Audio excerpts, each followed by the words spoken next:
মেঘলা আকাশ আর মধ্যপ্রদেশ ভ্রমণের দ্বিতীয় দিনে আমরা এখন ভূপালে, এবং ভূপাল থেকে বেশ খানিকটাই দূরে আমরা চলেছি সাঁচি স্তূপ দেখতে, যেটা একটা ওয়ার্ল্ড হেরিটেজ।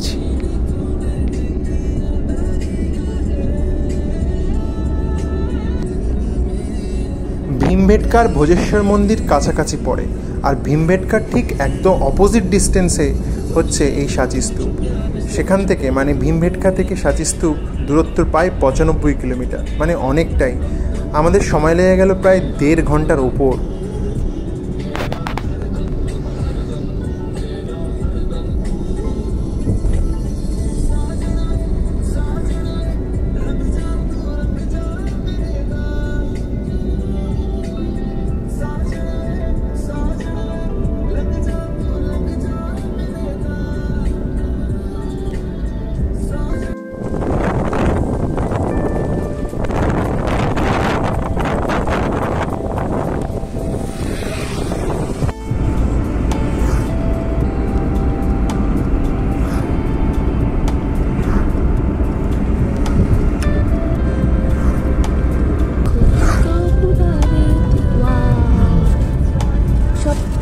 ছবি দেওয়া কেন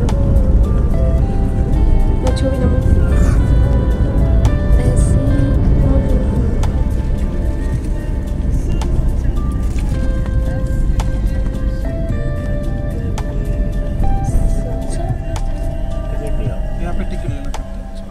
अच्छा बुकिंग ऑफिस इज हियर।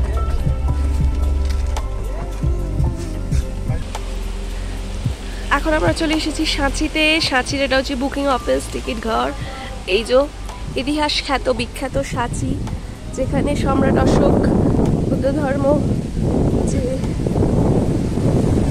প্রচার করেছিলেন তার প্রতীকী স্বরূপ এখানে কিছু রচনা করেছিলেন, সেগুলোই। আচ্ছা, এটা হচ্ছে গেট।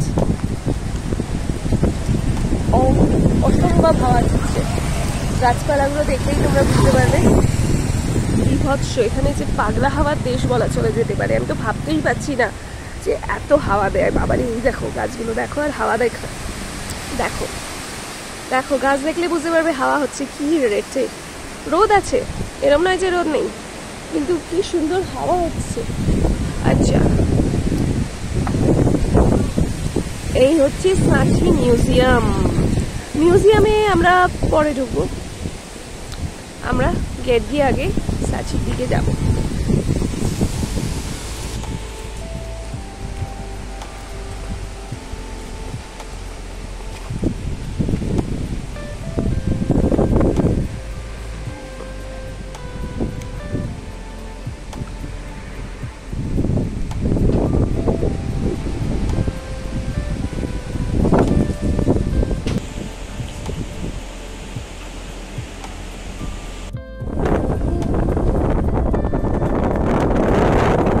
ওপর থেকে নিচের শহরটা দেখতে পাওয়া যাচ্ছে ছড়িয়ে ছিটিয়ে।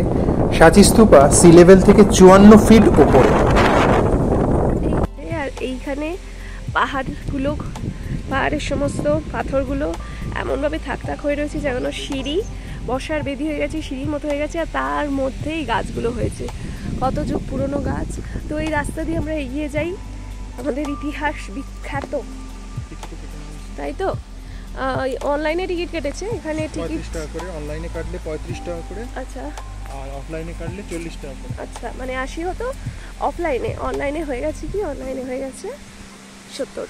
যাকে প্রচণ্ড হাওয়া, এটা আমি বারবারই দেখাচ্ছি কারণ চুল আমার ঘেটে যাচ্ছে। দেখো কত যুগ পুরনো। হ্যাঁ, দেখিয়েছি আমি। বিশাল বিশাল একটা আশ্চর্য হাওয়া।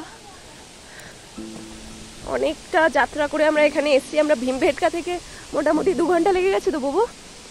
1 ঘন্টা 40 মিনিট, মানে 2 ঘন্টার কাছাকাছি লেগে গেছে। কারণ ভীমবেটকা থেকে এটা দূরত্ব হচ্ছে 95 কিলোমিটার, 95 কিলোমিটার। একদিনে কভার করা যায়। আর টাইমিংটা দেখি যে এখানে লেখা আছে, এটা সাউন্ড অ্যান্ড লাইট শো আছে এর মধ্যে হয়, সেগুলো টাইমিংগুলো দেখিয়ে দিলাম। আচ্ছা, ওকে। সাঁচি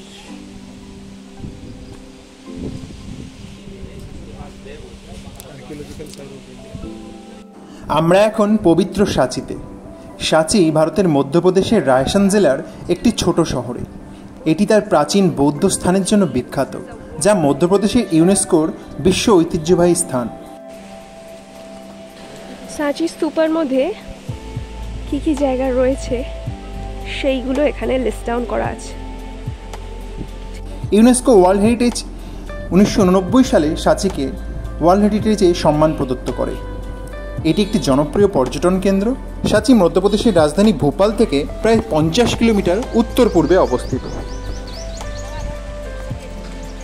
ছাতা নিয়ে এসেছি, হচ্ছে এইবার ভিজবো না এই আশা রেখে। চলো সাঁচি স্তূপের কাছে।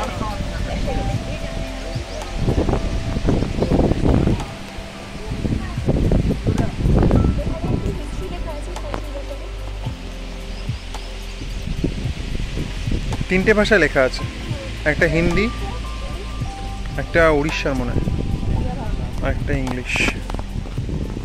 সম্রাট অশোক, এই বিদিশাগিরি, এই যে সাঁচি পর্বতের নাম কি? সাঁচি হিলের নাম বিদিশাগিরি, এবং বুদ্ধিস্ট এস্টাবলিশমেন্ট করার জন্য উনি এই পাহাড়টা চুজ করে নিয়েছেন। ঠিক আছে, চলো।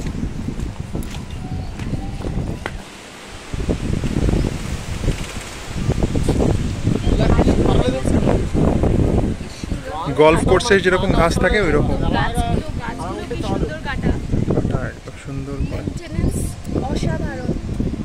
Maintenance is first class.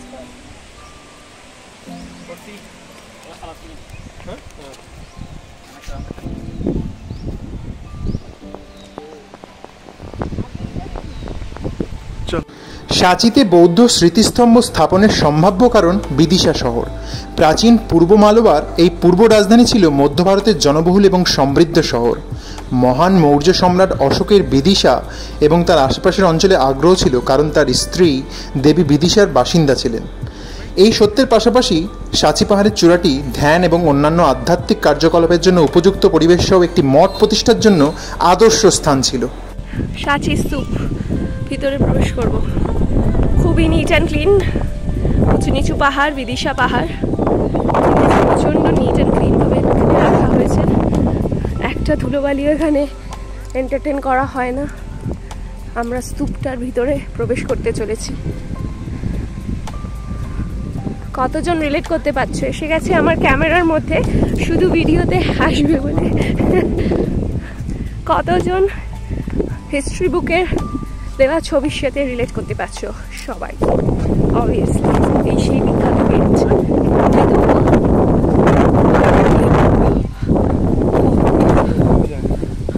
হ্যাঁ, এটা তো বুদ্ধিস্ট। আচ্ছা, এখানে লেখা রয়েছে, দেখে নি। বোধি ট্রিজ, ফ্রন্ট সাইডের গেট, ব্যাক সাইডের গেট সব নাম্বার করা আছে। ফ্রন্ট সাইডে 1 2 3 4 5 6 7 8, টোটাল 22টা কি? এখানে দেখো বোধি ট্রিজ অ্যান্ড স্তূপা। নর্থ গেটওয়েতে যা যা আছে দেখতে পাবে। আগে একটু দেখে নিই। সাঁচির প্রধান আকর্ষণ হল গ্রেট স্তূপ, যা খ্রিস্টপূর্ব 3য় শতাব্দীতে সাঁচিতে নির্মিত প্রথম স্মৃতিস্তম্ভ বলে মনে করা হয়। এটি ভারতের প্রাচীনতম পাথরের কাঠামোগুলির মধ্যে একটি এবং মৌর্য সম্রাট অশোক কর্তৃক নির্মিত বৌদ্ধ স্থাপত্য ও শিল্পের অন্যতম সেরা উদাহরণ হিসেবে বিবেচিত হয়। স্তূপের একটি অর্ধগোলাকার গম্বুজ রয়েছে, যা একটি রেলিং এবং তার চারপাশে প্রবেশপথ দ্বারা বেষ্টিত। প্রতিটিতে বুদ্ধের জীবনের গল্পগুলি চিত্রিত করে জটিল খোদাই এবং ভাস্কর্য দ্বারা সজ্জিত। স্তূপটি ইউনেস্কোর একটি বিশ্ব ঐতিহ্যবাহী স্থান এবং ইতিহাস ও স্থাপত্যে আগ্রহী যে কারো এটি অবশ্যই পরিদর্শন করা উচিত। সাঁচির গ্রেট স্তূপ ভারতের প্রাচীনতম পাথরের কাঠামোগুলির মধ্যে একটি। ভারতের ঐতিহাসিক স্থাপত্যের একটি গুরুত্বপূর্ণ স্মৃতিস্তম্ভ। এটি মূলত মৌর্য সম্রাট অশোক কর্তৃক খ্রিস্টপূর্ব 3য় শতাব্দীতে নির্মিত হয়েছিল। এই দেখো লিপি, চলো এই দেখো লিপি, কি লেখা কে জানে। এর কেন্দ্রস্থল ছিল বুদ্ধের ধ্বংসাবশেষের ওপর নির্মিত একটি সরল গোলার্ধীয় ইটের কাঠামো। এটি ছত্র দ্বারা মুকুটযুক্ত ছিল, একটি ছাতার মতো কাঠামো যা উচ্চ পদমর্যাদার প্রতীক, যা ধ্বংসাবশেষকে সম্মান এবং আশ্রয় দেওয়ার উদ্দেশ্যে তৈরি হয়েছিল। সাঁচি স্তূপের মধ্যে দিয়ে হাঁটছি, আমার কি ভালো লাগছে। একটা কি হাওয়া, তার মধ্যে সাঁচি স্তূপের মধ্যে দিয়ে হেঁটে চলেছে টুকি আর আমি। টাকা দারুণ লাগছে, একবার ছুঁয়ে দেখি। ছোঁয়া যাবে না বোধহয়, ওদিকটা ছোঁয়া মারুন, এদিকটাই ছুঁই। সম্রাট অশোকের এক অবিস্মরণীয় কীর্তি। এই স্তূপের মূল নির্মাণ কাজ অশোক দ্বারা তত্ত্বাবধান করা হয়, যার স্ত্রী দেবী ছিলেন নিকটতম বিদিশার এক বণিকের কন্যা। সাঁচি ছিল তার জন্মস্থান এবং তার অশোকের সাথে বিবাহেরও স্থান। খ্রিস্টপূর্ব প্রথম শতাব্দীতে 4টি সুবিশালভাবে খোদাই করা তোরণ, যেটাকে অলংকারিক প্রবেশদ্বার বলা হয়, এবং সমগ্র কাঠামোকে ঘিরে একটি ব্যালাস্ট্রেড যুক্ত করা হয়েছিল। মৌর্য আমলে নির্মিত সাঁচি স্তূপটি ইট দিয়ে তৈরি ছিল। এন্ট্রান্সে একটা করে বুদ্ধ দেবের ছবি রয়েছে, তার মাথাগুলো নেই। এটা হচ্ছে সেকেন্ড গেট। আচ্ছা, আমরা নর্থ গেট দিয়ে ঢুকেছি, এটা হচ্ছে ওয়েস্টার্ন গেটওয়ে। ওয়েস্টার্ন গেটওয়েতে দেখো কি কি রয়েছে।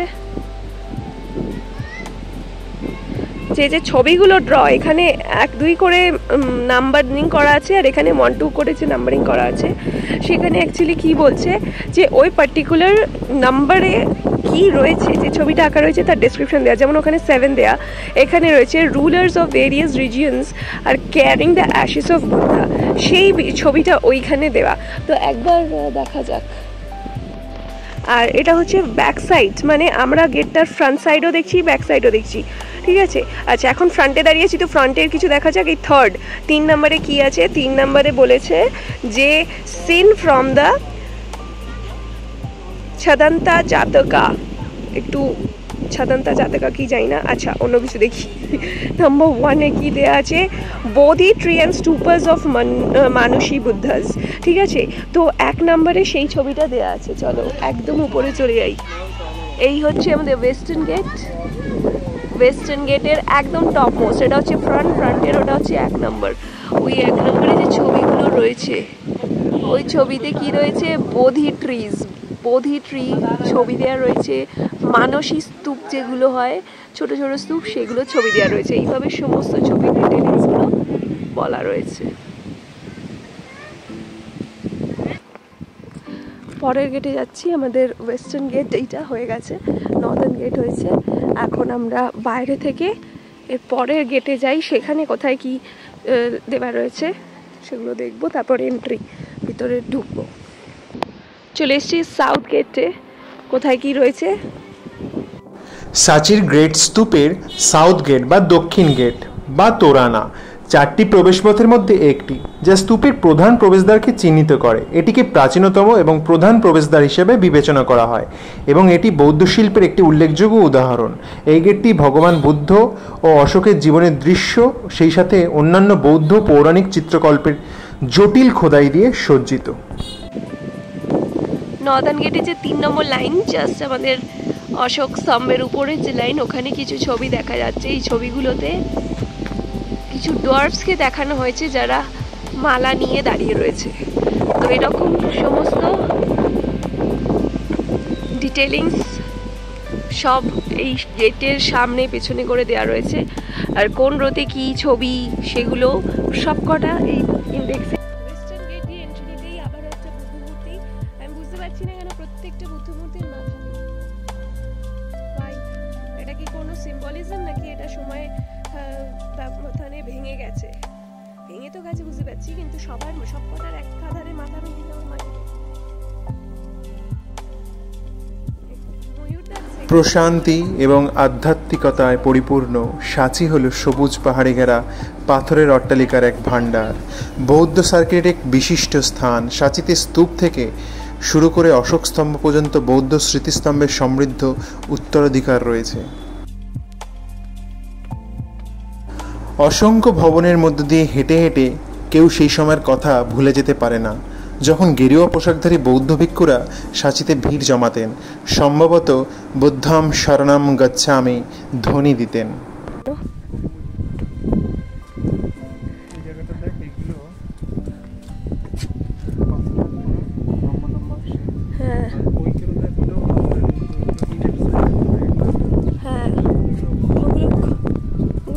কাটা হয়নি।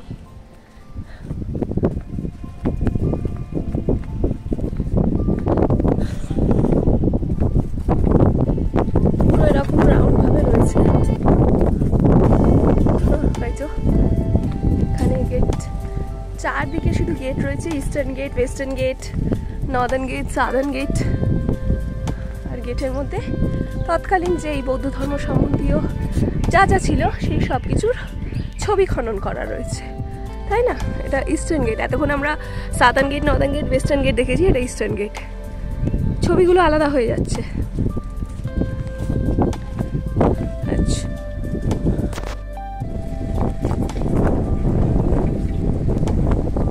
চলো।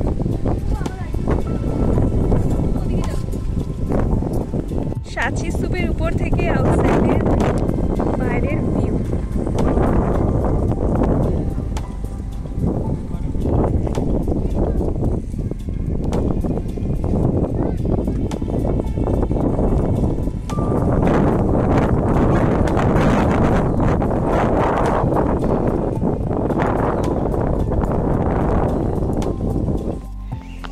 এবারে এসেছি ইস্টার্ন গেটওয়ে।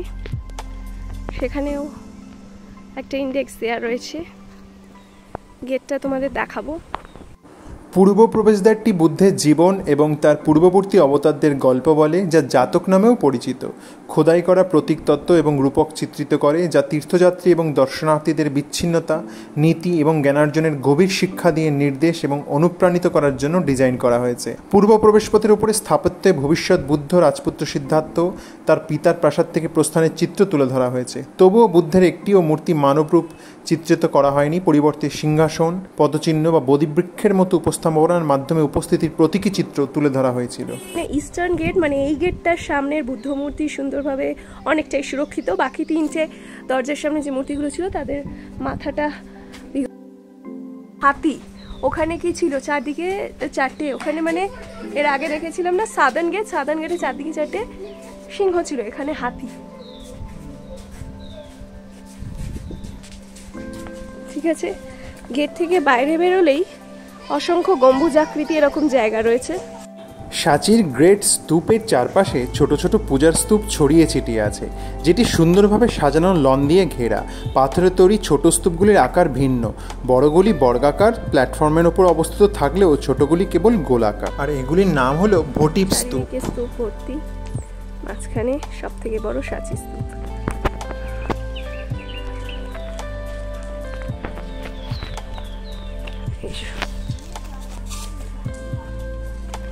গেট দেখতে পাচ্ছ, ইস্টার্ন গেট এটা, ওটা নর্দার্ন।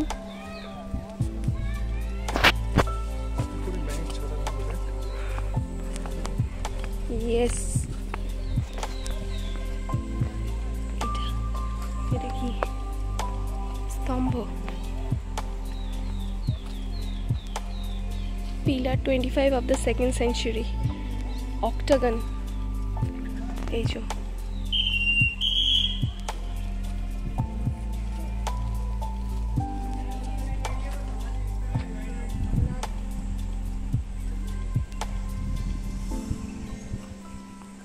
পিলার।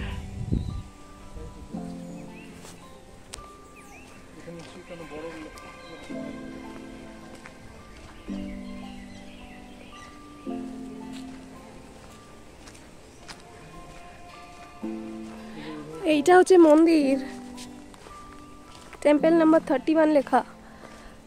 অসংখ্য টেম্পল ছিল তো, তার মধ্যে টেম্পল নাম্বার 31 এইটা। দেবীর মূর্তি করা আছে একেবারে মন্দিরের সাথে লাগোয়া, এরম নয় যে মূর্তিটা আলাদা করে বসানো। দেখেছো মূর্তিটা? বাবা, ভিতর থেকে চামচিকের আওয়াজ, এ দেখো, দেখেছো? এমনভাবে পাথরটা কাটা যে এইখান থেকেই মূর্তি করা। এটা মানে লাগানো না, এই একটা পাথর থেকে এটা কেটে তৈরি করা, রাইট? আচ্ছা, পুরো পাহাড়টা ঘিরেই তো উনি করেছেন।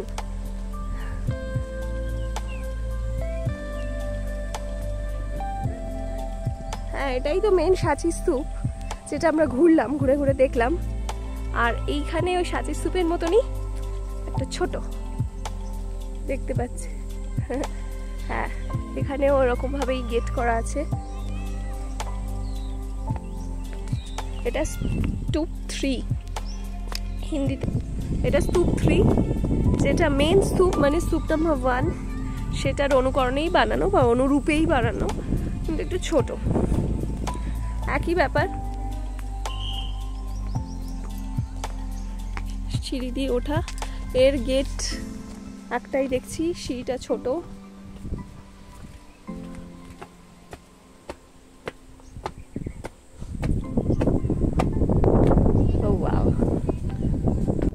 সাঁচির 3 নম্বর স্তূপটি হল মহান স্তূপের একটি ক্ষুদ্র প্রতিচ্ছবি। এটি তার একক এবং বিস্তৃত প্রবেশপথের জন্য বিখ্যাত।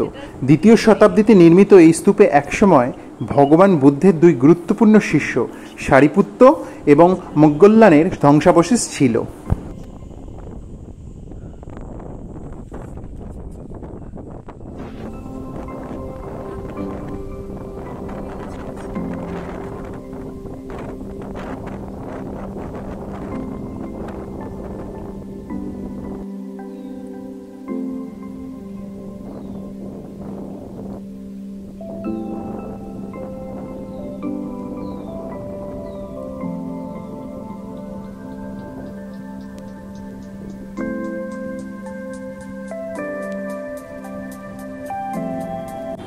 অশোকের স্ত্রী দেবী এই স্তূপ নির্মাণের দেখাশোনা করেন।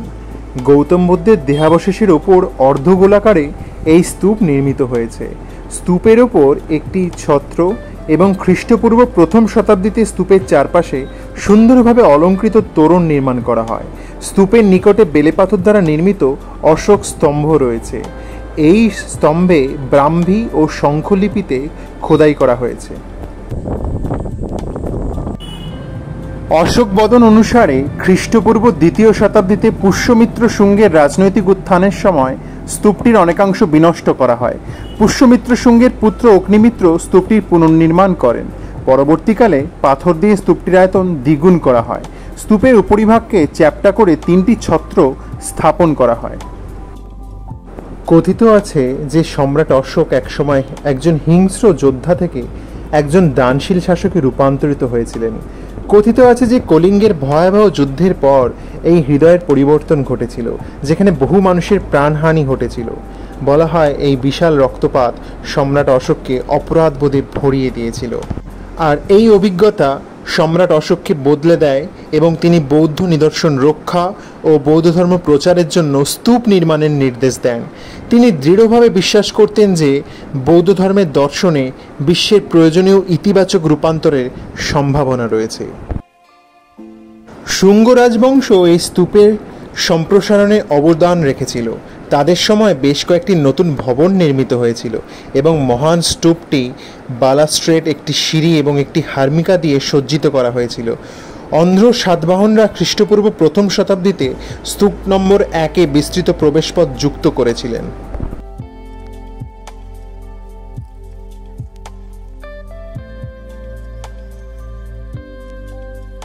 মন্দির 18 একটি চৈত্য বা প্রার্থনা কক্ষ এবং একটি ধ্রুপদী গ্রিক স্তম্ভযুক্ত ভবনের সাথে আকর্ষণীয় সাদৃশ্যপূর্ণ। 7ম শতাব্দীতে নির্মিত এই মন্দিরটিতে মূলত 12টি স্তম্ভ ছিল, যার মধ্যে 9টি এখনও টিকে আছে। মন্দিরটি সাঁচি স্তূপের দক্ষিণ প্রবেশপথের ঠিক সামনে একটি উঁচু প্ল্যাটফর্মের ওপর অবস্থিত।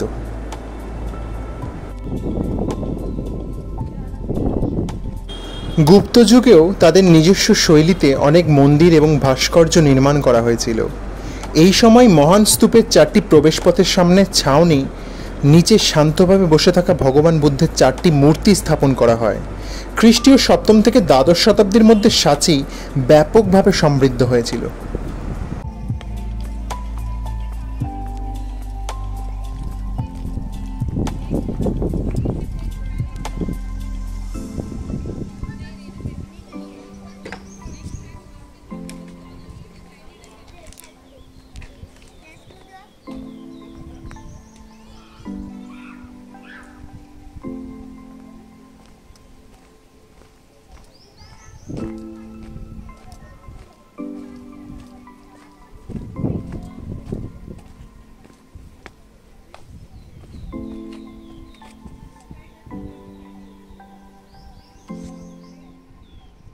Temple 17 of Gupta period consists of a flat roofed square sanctum and portico supported on 4 pillars.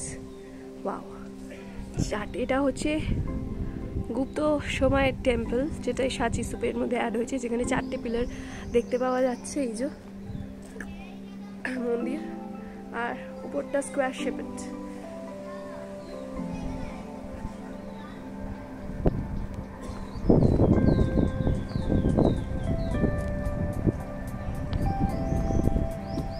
বেশ আচ্ছা, আবার মেইন স্তূপে চলে যাব।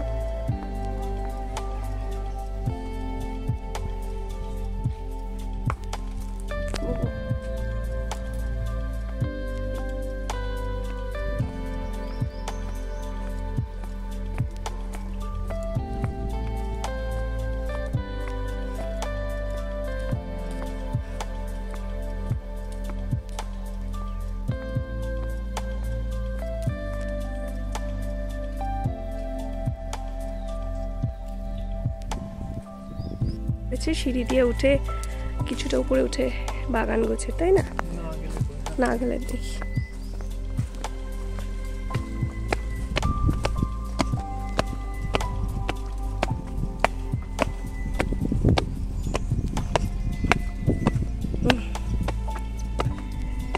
ও বাবা,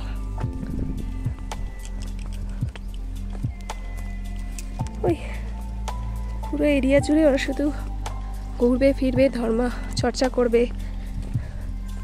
এর ভিতরে কি আছে? টেম্পল নাম্বার 45 বলছে। এদিকে 80টা টেম্পল ছিল।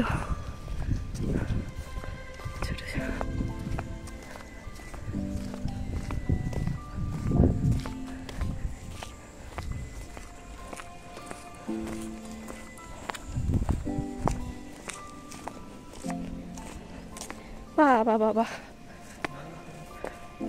এগুলো সব ভেঙে গেছে। এগুলো সুন্দর করে বানানো বাড়ি ছিল। 45 নম্বর মঠের বাইরে পাথরের দেয়াল দিয়ে ঘেরা একটি খোলা জায়গায় প্রাচীন পাথরের স্তম্ভ রয়েছে, যার উপর জটিল খোদাই করা আছে। বিভিন্ন আকার এবং আকারের অসংখ্য পাথরের স্তম্ভ, যার মধ্যে উল্লেখযোগ্য নকশা রয়েছে, সাঁচির পূর্বযুগের সমৃদ্ধ স্থাপত্যের সাক্ষ্য বহন করে। কালের নিয়মে সেগুলো ভেঙে গেছে, সেগুলো এখানে জড়ো করে রাখা হয়েছে।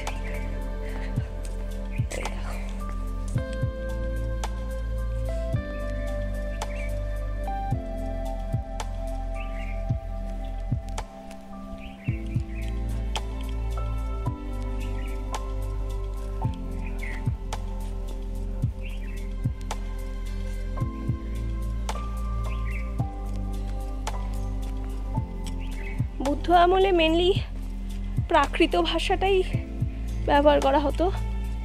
যত লিপি ছিল প্রাকৃত ভাষা, সেটাতেই লেখা। এই সমস্ত লিপির অনেক কিছুই উদ্ধার করা হয়েছে এবং অনেক কিছু উদ্ধার করা সম্ভব হয়নি। এ দেখো, এখানে লেখা রয়েছে মোনাস্ট্রি। এই সমস্ত বৌদ্ধ ধর্মাবলম্বী যত সাধু সন্ন্যাসী ছিলেন, এইখানেই মোনাস্ট্রি ছিল, সেখানে থাকতেন, যেটা এখন ভগ্নাবশেষে পরিণত হয়েছে।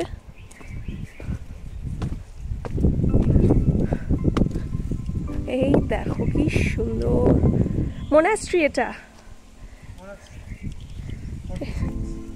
এগুলো এক একটা এরিয়া প্রায় নিখুঁতভাবে সংরক্ষিত মনাস্ট্রিগুলো একটি বিশাল চতুর্ভুজাকার কাঠামো, যা ইট দিয়ে খোদাই করা পাথরের দেয়ালের জন্য বিখ্যাত। মন্দির বোধহয় মন্দির গোছের হবে। 80টা মতন মন্দির ছিল। এটা হচ্ছে টেম্পল নাম্বার 45। এই যে খুবই বড় একটা মন্দির ছিল। চতুর্দশ শতাব্দী থেকে 1818 সাল পর্যন্ত সাঁচি পরিত্যক্ত অযত্নে অবস্থায় ছিল, যখন জেনারেল টেলর এই স্থানটি পুনরায় আবিষ্কার করেন। স্যার জন মার্শাল 1919 সালে একটি প্রত্নতাত্ত্বিক জাদুঘর প্রতিষ্ঠা করেন, যা পরবর্তীতে সাঁচির বর্তমান জাদুঘরে রূপান্তরিত হয়।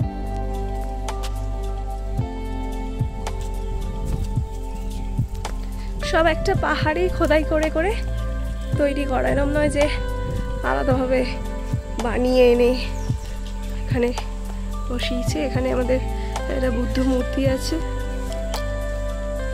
সে কবেকার মূর্তি। ওরে বাবা,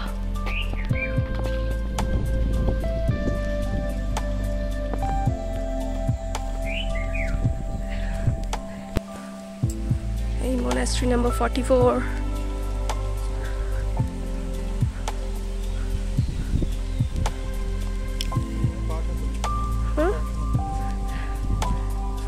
হয় monastery, হ্যাঁ পাঠ হবে, ধর্ম নিয়ে চর্চা হবে।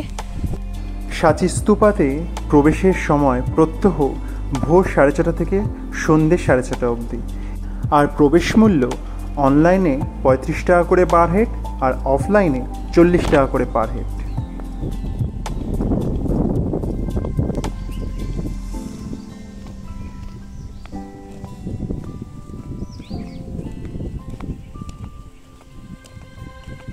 টেম্পল নাম্বার 40, তার ভগ্নাবশেষ। কত পিলার দেখেছো?